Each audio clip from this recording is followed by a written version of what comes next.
আসসালামু আলাইকুম, সবাইকে শুভেচ্ছা জানাচ্ছি। মাসুম মাহবুব দেখছেন ওপেন দ্য ইউটিউব চ্যানেল এবং মাসুম মাহবুব ফেসবুক পেজ। আজকে দুটো প্রসঙ্গে কথা বলতে চাই। একটি বাংলাদেশের ছোট্ট একটি শিশু রামিসা, এবং কথা বলবো আমেরিকা এবং ইরান প্রসঙ্গে। আমেরিকা এবং ইরান প্রসঙ্গে বেশ গুরুত্বপূর্ণ ব্রেকিং খবর আছে। আমি খুব ছোট করব আজকের ভিডিওটা, বাট আপনাদের দেখতে হবে, কিছু গুরুত্বপূর্ণ তথ্য দিতে চাই। আমি সাধারণত যে ইস্যুগুলোকে সবসময় এড়িয়ে চলতে চাই, যে ইস্যুগুলো সত্যিকার অর্থে আমাকে নিজেকে ব্যথিত করে। ধরেন, সোশ্যাল মিডিয়াতে আমি মানুষের দুঃসংবাদ খুব কম দেখার চেষ্টা করি, আমি নিতে পারি না। আর বিশেষ করে ছোট বাচ্চাদের ব্যাপারে হলে এই সংবাদগুলো আমি সবসময় ট্রল করে চলে যাই, দেখি না, পুরোপুরি দেখি না। আমার নিজের ছোট বাচ্চা আছে, তো আমি কোনো একটা ঘটনা ঘটলে আমি খুব প্যানিকড হয়ে যাই। ধরেন, আমার নিজের বাচ্চা থাকার কারণে প্রভাবটা আমার মধ্যে খুব ব্যাপকভাবে পড়ে এবং এটা লম্বা সময় ধরে পড়ে। এটা এমন না যে আমি খুব শোকাহত হয়ে যাই, বিষয়টা এই বুঝাচ্ছি না। মানে মানসিকভাবে অসুস্থ হয়ে পড়ি এবং স্বাভাবিকভাবে আমি আর কোনো কাজকর্ম করতে পারি না। এটা নিয়ে আমি ডক্টরও দেখিয়েছি আমার এই প্রবলেমগুলো নিয়ে। তো আমি যখন রামিসার এই খবরটি বারবার পড়ছিলাম, আমি পুরোপুরি পড়ছিলাম না। শুধু বুঝতে পারছিলাম যে সে ধর্ষিত হয়েছে এবং তাকে হত্যা করা হয়েছে। এরপরে বিবরণটা আর ভালো করে পড়তে পারছিলাম না। তো আজকে আমাকে অনেকেই বারবার নক করেছেন। আমি যখন ফেসবুকে এই বিষয়গুলো নিয়ে একটু ছোটখাটো পোস্ট দিচ্ছিলাম, আমাকে অনেকেই বলছিলেন যে, "ভাই, এটা নিয়ে একটা ভালো ভিডিও করেন।" আমি আমার ওয়াইফকে বললাম যে, "আসলে ঘটনাটা ক্লিয়ার করো আমাকে একটু।" তো সে এগুলো দেখছে, সে আমাকে পুরো বিষয়টা বলছে। আমি না আসলে আর নিতে পারিনি। নিতে পারিনি মানে আমার কাছে এতটা ভয়ংকর লেগেছে যে আসলে আমরা মানুষ না আমরা পশু? আমরা কোন জগতে আছি? দর্শক, আমি খুব বিস্তর এগুলো নিয়ে কথা বলতে চাই না। কয়েকটা ফ্যাক্ট তুলে ধরি। বাংলাদেশে এই ধর্ষণের ঘটনাগুলো বাড়ছে, কমছে না কেন? নাম্বার 1, আমাদের দেশে ধর্ষণের আদৌ বিচার হইছে কিনা আমাদের চোখে পড়েনি। আমরা জানি যে আমাদের একজন সেনা অফিসার ছিল, সিনহার কথা মনে আছে? টেকনাফে যাকে ওসি প্রদীপ মেরেছিল। এখনো তার ফাঁসি হয়নি। তার ফাঁসির নির্দেশ হয়ে গেছে। রাষ্ট্রপতি তাকে মার্জনা করেনি, কিন্তু তিনি এখনো আছেন। আমি যতটুকু জানি, রসুখার একটা খবর শুনেছিলাম, আ ভুল হলে আপনারা স্মরণ করে দিবেন। অনেকগুলো ধর্ষণের আসামি ছিল রসুখা, যার ফাঁসি হয়েছে। তিনি প্রায় ১৫-১৭ বছর এরকম এখনো জেলে আছেন, কিন্তু তার ফাঁসি কার্যকর হয়নি। বাংলাদেশে ফাঁসি কার্যকরের শুধু নিদর্শন আমরা দেখেছিলাম নিরপরাধ কয়েকজন জামাতের নেতাকে। আমি সরাসরি বলছি, নিরপরাধ। এই ব্যক্তিরা কোনো অপরাধের সাথে জড়িত, এটা সরকার প্রমাণ করতে পারেনি। এটা বাংলাদেশের প্রধান যে বিচারপতি সিনহা, তিনি আমেরিকা দিয়ে গিয়ে বলেছেন। তার মানে একজন প্রধান বিচারপতি যেটা বলেছেন সেটা সত্য বলেছেন, মিথ্যা বলেননি। পাশাপাশি যাদের আরো ফাঁসি হয়েছে, তাদের অনেক সাক্ষীরা পরবর্তী বলেছিল যে সরকার তাদেরকে চাপ দিয়ে মিথ্যা সাক্ষ্য দেয়াতে বাধ্য করেছে। তো সেই হিসেবে আমি বলতে পারি জামাতের যে নেতাদের ফাঁসি হয়েছিল তারা সবাই নিরপরাধ ছিলেন। হাসিনা তাদেরকে জুডিশিয়াল কিলিং করেছেন তার ইচ্ছে মতো। এছাড়া সচরাচর আর খুব বেশি আমরা ফাঁসির গল্প শুনি না। আপনাদের মনে আছে, পুরো বাংলাদেশ ফুসু উঠেছিল আমাদের সেই প্রিয় আমাদের ভাই হাদিকে নিয়ে। হাদির বিষয়টি কি আপনার আলোচনা শুনতে পাচ্ছেন? সরকার হাদিকে দিয়ে, মানে হাদিকে নিয়ে আর কোনো মাথা ব্যথা সরকারের নাই। এরকম অনেকগুলো ঘটনা এখন বলতে পারি, তনুর কথা, এগুলো নিয়ে আসলে আর আলোচনা নাই। আলোচনা আসেন আমরা রামিসার বাবা। রামিসার বাবাকে যখন গণমাধ্যম প্রশ্ন করেছেন, তিনি বলছেন, "আমি বিচার চাই না।" কেন বলেছিলেন? তিনি জানেন এই দেশে বিচার হবে না। তিনি বলছেন, "আমার ৫৫ বছর বয়স। আজ পর্যন্ত আমি শুনিনি কোনো বিচার হয়েছে। কোনো সরকারের বিচার করবে না। ১৫ দিন থাকবে এটি, তারপর আরেকটা ঘটনা ঘটবে। এই ঘটনা ধামাচাপা পড়ে যাবে, আরেকটি ঘটনা সামনে আসবে।" এই দেশের জনগণের সরি টু সে, এই দেশের জনগণের এই রাষ্ট্রের প্রতি, সরকারের প্রতি এতটুকু আস্থা নেই। আপনি ভোটে জিতছেন না কি বা মেকানিজম করে জিতছেন আমি জানি না, কিন্তু বলছি, এই দেশের জনগণের রাষ্ট্রের এবং সরকারের প্রতি এতটুকু আস্থা নেই, এটা প্রমাণ হয়ে গেছে। একজন ধর্ষিতা এবং কি বলবো, মানে যিনি খুন হয়েছেন তার পিতা বলছেন, "আমি বিচার চাই না।" আমার মনে হয় সঙ্গে সঙ্গে এই রাষ্ট্র হেলে পড়ার কথা। এই রাষ্ট্রের পুরো অর্গান রামিসার বাবার পায়ের কাছে লুটুপুটি খাওয়ার কথা। রামিসার বাবার মাধ্যমে পুরো 18-20 কোটি মানুষকে প্রমাণ করার কথাই, রাষ্ট্র সোজা হয়ে দাঁড়ানোর শক্তি আছে, সেটা প্রমাণ করা উচিত। আচ্ছা, আপনারা ইসলাম বলে জঙ্গি বলেন তো না? একটু আপনাদের যারা ইসলাম শব্দের সাথে একটু যাদের আতে ঘা লাগে তাদেরকে বলি, সৌদি আরবে কয়টা ধর্ষণের ঘটনা ঘটে বলেন তো? আরব দেশগুলোতে ঘটে না। কারণ কি জানেন? সেখানে ধর্ষণকারীর বিচার প্রকাশ্যে হয়, একদম প্রকাশ্যে সবাইকে দেখিয়ে হয়। একটা মানুষ যখন প্রকাশ্যে দেখে আর একটা মানুষকে জবাই করা হচ্ছে বা গুলি করে মারা হয়, সে মানুষটা তখন নিজে বোঝে এই অপরাধটা আমি করলে আমার সাজাটা কি হবে। আমরা বাংলাদেশে ইসলামকে ঘৃণা করি, ইসলামকে জঙ্গি বলি, ইসলামকে আমরা কি বলি, সেকেলে বলি। আমরা মনে করছি যে মানব রচিত গণতন্ত্র দিয়ে রাষ্ট্রকে আমরা সুবিচার পাবো। ৫৪ বছরে আপনারা এত দেখলেন, এত শিখলেন, এত কি বলবো শিক্ষা নিলেন, আপনারা এখনো নেতা বাছাইতে সঠিক পথ খুঁজে বের করতে পারলেন না। সাম্প্রতিক সময় সোশ্যাল মিডিয়া দেখছি আমাদের বর্তমান সরকার দলের এক নেতা তার এলাকার এক নেত্রী, নারী নেত্রীকে ফোন করে বলছে ঢাকা থেকে নেতা আসবে, মানে বড় নেতা আসবে, তার জন্য ১৫-১৬ বছরের কচি মেয়ে রেডি করো। তো সে বলছে যে ১৫-১৬ বছরের মেয়ে, তো আমার কাছে একটা মেয়ে আসবে ১৩-১৪ বছর বয়স, বাবা রিক্সা চালায় বা ভ্যান চালায়, গরিব কিন্তু খুব সুন্দর। বয়সটা কত বলছে শুনছেন? ১২-১৩ এরকম একটা বয়স বলেছে। সেই নারী, একজন নারী বলছে। কিন্তু ঢাকা থেকে ফোন দিছে একজন পুরুষ, দিচ্ছেন একজন এলাকার নারী নেত্রীকে। নিঃসন্দেহে এই নেত্রী কোনো একটা কাউন্সিলর হবেন বা মেম্বার হবেন, অথবা ধান পাট চাল গম চুরির একটা লাইসেন্স পাবেন, তাই তো? যারা এই যে মিছিলের পিছনে দেখবেন মোটা মহিলাগুলি দৌড়া, এরকম হবে। তো বলছে যে ঢাকা থেকে নেতা আসবে, তার জন্য ১৫-১৬ বছরের একটা কচি মেয়ে রেডি করো। যে নেতা গ্রামে গিয়ে এখনো কচি মেয়ে খোঁজেন, সেই দেশে কি বিচার হবে? আপনার মনে হয় বিচার হবে? যারা এই অপরাধগুলো করে তারা শেখে কোথা থেকে? আমাদের যে দেশের নেতারা, বাংলাদেশের যতগুলো এমপি আছে সব দলের, কোরআন শরীফে হাত দিয়ে জিজ্ঞাসা করেন স্ত্রী ছাড়া পরনারীর সাথে বা দলের নেতা কর্মীদের সাথে বা ব্ল্যাকমেল করে বা পদের লোভে বা কাউকে কিছু দেবের লোভে বা চাকরির লোভে কজন নেতা আছেন অন্য নারীকে ধর্ষণ করেননি? এদেরকে আমরা ভোট দিয়ে বানাই। তো আপনার মেয়ে ধর্ষিত হবে, স্বাভাবিক। এখানে অবাক হওয়ার কিছু নাই তো। আমি বলছি এখানে অবাক হচ্ছেন কেন? আমি অবাক হচ্ছি না। দুশ্চরিত্র লোককে নেতা বানান, এমপি বানান, মন্ত্রী বানিয়ে পার্লামেন্টে পাঠান, ওরা আপনার মেয়ের বিচার করবে? বিচার করবে? এদেশে যারা ইনসাফ প্রতিষ্ঠা করতে চায়, যারা একটু ধার্মিক, যারা ইসলাম প্রিয়, তাদের তো ভোট দিবেন না। কেন দিবেন না? নির্বাচনের সময় তারা আপনার পকেটে ১,০০০ টাকা দেবে না। কেন দিবেন না? তারা নির্বাচিত হলে আপনি এলাকায় চাঁদাবাজি করতে পারবেন না। বাংলাদেশের অল্প কিছু লোক রাজনীতি করে, তারা পুরো বাংলাদেশের ১৮-২০ কোটি মানুষকে শোষণ করে। তার বিরুদ্ধে কি দাঁড়াতে পারি আমরা? পারি না। হাসিনা ১৫.৫ বছর টিকে ছিল না? কজন প্রতিবাদ করেছে? ধর্ষণ হয়েছিল না? বিচার হয়েছে? হয়নি। এখন দেখেন আবার শুরু হয়েছে একই অবস্থা। এই সরকার ক্ষমতায় বসার পর কতগুলো ধর্ষণের ঘটনা ঘটেছে বলেন? এর বিচারের কোনো আভাস পাচ্ছি?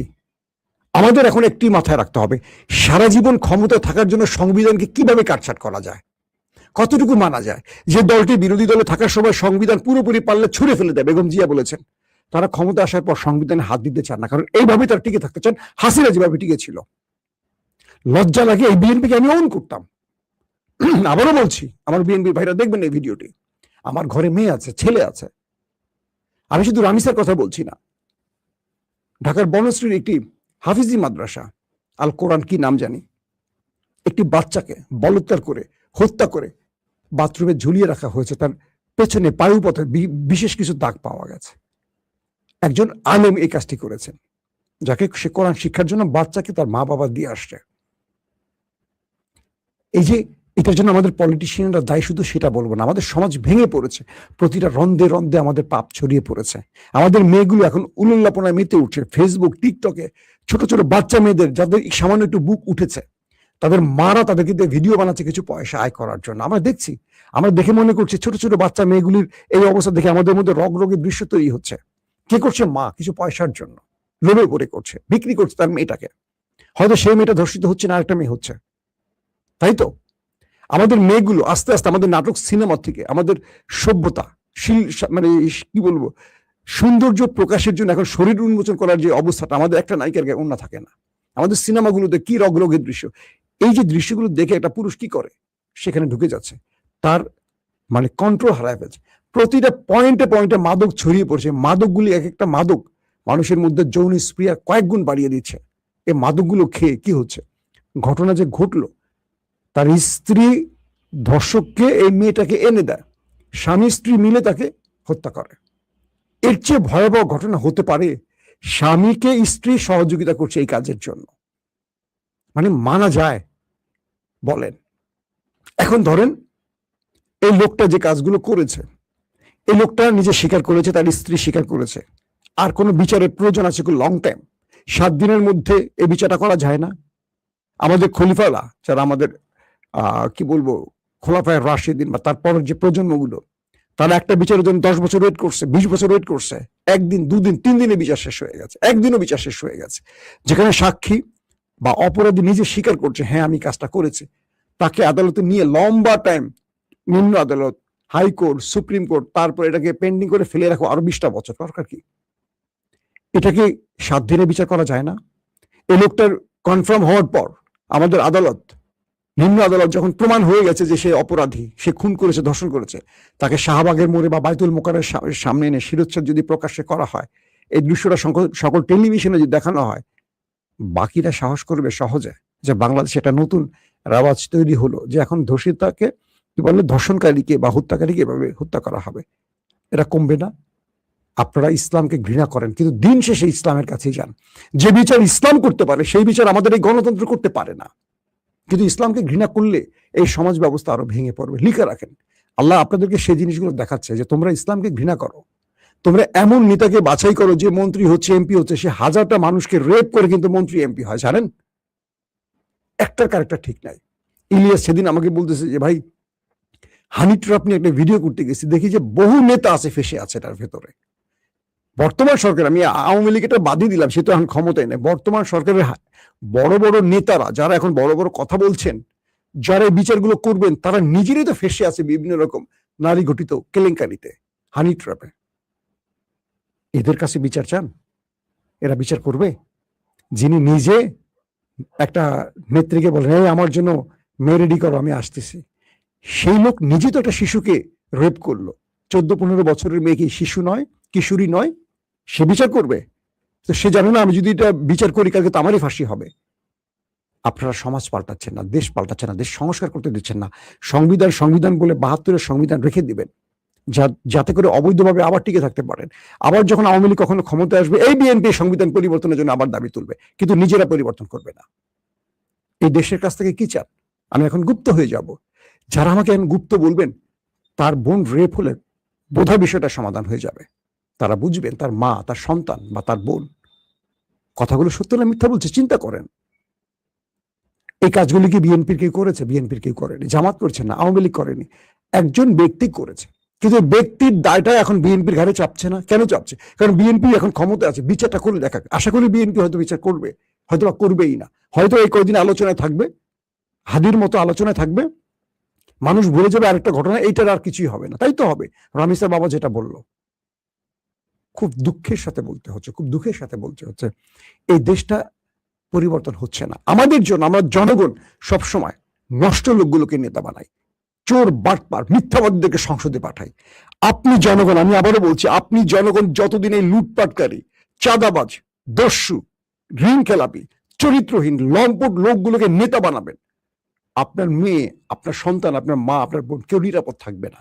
কোনো না কোনোভাবে এরা ক্ষতিগ্রস্ত হবে। হয়তো নেতা করবে না, নেতার কর্মী করবে। মনে রাখেন, এটা হলো আমাদের জন্য আল্লাহর পক্ষ থেকে গজব। কারণ আমরা ভালো লোকগুলোকে ভোট দিই না, খারাপ লোকগুলোকে নির্বাচিত করি। এই শাস্তি আমাদের পেতে হবে। এর জন্য কোনো দলকে দোষ দিয়ে লাভ হবে না, দোষ দিতে হবে আগে আমাদের। আসেন, আমি জানি না এই বিচার আদৌ কখনো হবে কিনা, তারপর আমি চাইবো আমাদের স্বপ্নের একটা জায়গা তৈরি হোক। তারেক রহমান একটা বিচারের মাধ্যমে বাংলাদেশের ধর্ষণ প্রক্রিয়াটা বন্ধ করুক।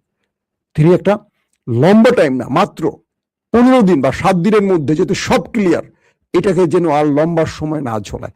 বাংলাদেশের প্রতিটি হাফিজি মাদ্রাসায়, নুরানি মাদ্রাসায়, কাওমি মাদ্রাসায়, শুধু মাদ্রাসা না, মাদ্রাসার বাইরেও যারা বলৎকারের সাথে সম্পৃক্ত হন, এইসব জায়গাতে সিসি ক্যামেরা, প্রত্যেকটা স্থানে সিসি ক্যামেরা বসানোর ব্যবস্থা করেন। যেসব মায়েরা তাদের সন্তানদেরকে হাফিজি পড়তে পাঠান, পারলে তাদেরকে সেখানে আবাসিকভাবে দেওয়ার চেষ্টা করবেন। আমাদের বহু, সবার কথা বলবেন, বহু হুজুরদের মধ্যে এই ঘটনাগুলো ঘটছে। আমরা এগুলো নিয়ে সিরিজ কাজ করেছি। আমি নিজে সাংবাদিকতা করতে গেলে জেনেছি, এগুলো লজ্জায় বলতে পারি না। এখন হুজুর আবার ক্ষেপে আমার উপর, কাপড় খুলতে সময় লাগে না, বাচ্চাদের বলৎকার করতে সময় লাগে না, কিন্তু হচ্ছে এই ঘটনাগুলো। আপনার সন্তানকে এইভাবে ধ্বংস করতে দিয়েন না। যেটা ঘটছে এরকম একটা না, অজস্র ঘটনা প্রতিদিন ঘটছে। এই ঘটনাগুলো বন্ধ করা খুব জরুরি। আমাদের সামাজিক অবক্ষয়ের দিকে সমাজকে রক্ষা করতে হলে প্রতিটা পথ থেকে অশ্লীলতা বন্ধ করতে হবে। আমাদের নারীদেরকে আরো শালীন হতে হবে। শুধু নারীদের শালীনের সঙ্গে না, সমাজ ব্যবস্থার পরিবর্তন করতে হবে। প্রত্যেকটা ক্ষেত্রে সলিউশন আনতে হবে। একটি শুধু নারীকে বোরকা পরালে হবে না, নারীকে সব লাইনে আনতে হবে। পুরুষের রুচির পরিবর্তন করতে হবে, মাদক বন্ধ করতে হবে, অশ্লীলতা বন্ধ করতে হবে। প্রত্যেকটা সেক্টরে অশ্লীলতা বন্ধ করতে হবে। দর্শক, আসি ইরানের বেশ কিছু গুরুত্বপূর্ণ খবরে। আমি আপনাদেরকে আজকে সকালের লাইভে বলেছিলাম যে কি বলে, ইরানকে পাকিস্তানের মাধ্যমে আমেরিকা কিছু প্রস্তাব পাঠিয়েছে। সেই প্রস্তাবের কিছু জিনিস তথ্য আকারে পেয়েছি, কতটুকু কনফার্ম এখন আমি সিরিয়াসলি না। আমেরিকা ইরানকে জানিয়েছে তারা মোটামুটি সবগুলো ইস্যু, ইরানের যে প্রস্তাবগুলো আছে মানতে রাজি। ইরানের প্রায় 100 বিলিয়ন মার্কিন ডলার বিদেশে যে আটকা পড়েছে সেখান থেকে 25% 1 মাসের মধ্যে ছাড় দিতে প্রস্তুত। ইরানের নিষেধাজ্ঞা তুলে নেওয়া হবে, আন্তর্জাতিক বাজারে ইরান তেল গ্যাস বিক্রি করতে পারবে, হরমুজ প্রণালী ব্লকেট খুলে দেবে আমেরিকা। এরকম মোটামুটি প্রথম সারির সবগুলো চুক্তি আমেরিকা মেনে নিতে রাজি হয়েছে। তবে একটি শর্ত, যে ইরানের কাছে যে 400 গ্রাম বা তারও বেশি যে ইউরেনিয়াম সমৃদ্ধকরণ ইউরেনিয়াম আছে, এটা ভিন্ন কোনো দেশকে দিতে হবে। আমেরিকাকে যদি ইরান দিতে নাও চায়, না দেখ, বাট অন্য কোনো দেশকে দিলে হবে। সেটা রাশিয়া হতে পারে, চীন হতে পারে, যে কোনো একটা দেশ হতে পারে। এরকম একটি প্রস্তাব দেওয়া হয়েছে। আর হরমুজ প্রণালীর টোল ইস্যুতে বোধহয় এখনো আমেরিকা পুরোপুরি রাজি হয়নি। তো প্রশ্ন হলো যে আমেরিকা ইরানের সবগুলো শর্ত যখন মেনে নিচ্ছে, এর মধ্যে ডোনাল্ড ট্রাম্পের সাথে সকালের লাইভে বলেছি নেতানিয়াহুর একটা দীর্ঘ আলাপ হয়েছে টেলিফোনে, এবং দুজনের মধ্যে ব্যাপক ঝগড়াঝাটির হয়েছে, তর্ক বিতর্ক হয়েছে। ট্রাম্প যুদ্ধবিরতি করে তিনি তার মুখটা রক্ষা করে তিনি তার দেশে পুনরায় মধ্যবর্তী নির্বাচন মুখোমুখি হতে যাচ্ছেন। আর ইসরায়েলের নেতানিয়াহুর কথা হলো যুদ্ধ আবার শুরু করতে হবে এনি হাউ। তিনি যুদ্ধের বিকল্প দেখছেন না, বলছেন ইরানের একটা শর্ত মানা যাবে না, যুদ্ধে নামতে হবে ইরানের বিরুদ্ধে। এ নিয়ে দুই নেতার মধ্যে ব্যাপক তর্ক বিতর্ক হয়েছে।